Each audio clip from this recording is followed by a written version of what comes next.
नमस्कार मंडळी, मी दिनेश नायक. आजचं कथानक फ्रान्सचे माजी राष्ट्रपती चार्ल्स द गॉल यांच्याविषयीचं आहे. चार्ल्स द गॉल यांचा मान फार मोठा होता, कारण दुसऱ्या महायुद्धात दोस्त राष्ट्र जी एकत्र आली आणि ज्यांनी नाझी जर्मनीचा पराभव केला, त्यात फ्रेंच सैन्याचं आधिपत्य त्यांनी केलं होतं. त्यांची रणनीती आणि त्यांचे कष्ट ह्याचा फार मोठा वाटा विजयामध्ये होता. पण त्याचबरोबर ह्या विजयामध्ये अमेरिकेचा वाटा फार मोठा होता हे विसरून चालणार नाही.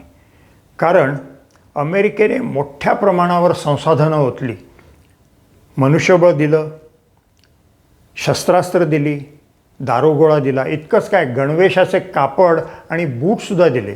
आणि नुसता फ्रान्स आणि इंग्लंडला नव्हे तर इवन चीन आणि रशिया ह्यांना दिलं. त्यामुळे नाझी जर्मनी विरुद्ध जो विजय मिळाला त्याचं मोठं श्रेय अमेरिकेला आहे आणि हे युरोपात सगळ्यांनाच माहिती आहे. पण का कोण जाणे चार्ल्स द गॉल यांना अमेरिका आणि अमेरिकन्स आवडत नसायचे आणि सतत अमेरिकेविरुद्ध टीकास्त्र सोडायचे. अमेरिकेने काही प्रस्ताव ठेवला तर त्याला विरोध करायचा किंवा त्याच्यात फाटे फोडायचे आणि काही ना काही अमेरिकेविरुद्ध धुसफूस चालूच राहायची.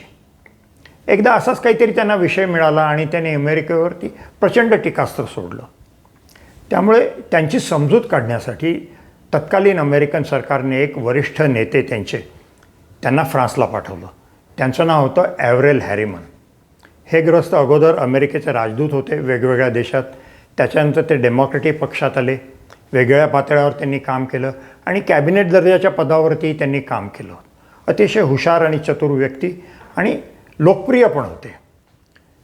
तर ते पॅरिसला आले. अमेरिकन सरकारच्या वतीने चार्ल्स द गॉल यांना भेटले. त्यांचा समजूत काढायचा प्रयत्न केला.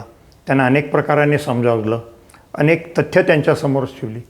पण चार्ल्स द गॉल ऐकायलाच तयार नव्हते आणि बोलता बोलता त्यांचा पारा वर चढला आणि रागाने ते ॲव्हरेल हॅरिमन यांना म्हणाले, आज फ्रान्समध्ये जेवढे अमेरिकन सैनिक आहेत त्यांना ताबडतोब अमेरिकेला परत पाठवा. कारण अमेरिकेचे अनेक तळ युरोपात होते, फ्रान्समध्येही होते आणि तिथं अमेरिकन सैनिक होते. तर ह्यांना ते तिथं नको होते. आता ॲव्हरेल हॅरिमन मूळचे राजदूत, त्यामुळे कटू सत्य देखील कसं सांगायचं हे त्यांना चांगलंच माहीत. त्यांनी शांतपणे चार्ल्स द गॉल यांना विचारलं, अहो, दुसऱ्या महायुद्धाच्या कालखंडात इथे 2 लाखापेक्षा जास्त अमेरिकन सैनिक धारातीर्थी पडलेत आणि फ्रान्समध्ये ठिकठिकाणी त्यांना पुरलेलं आहे. त्या अमेरिकन सैनिकांनाही परत पाठवायचं का? चार्ल्स द गॉल यांना काय बोलावं हे सुचलं नाही.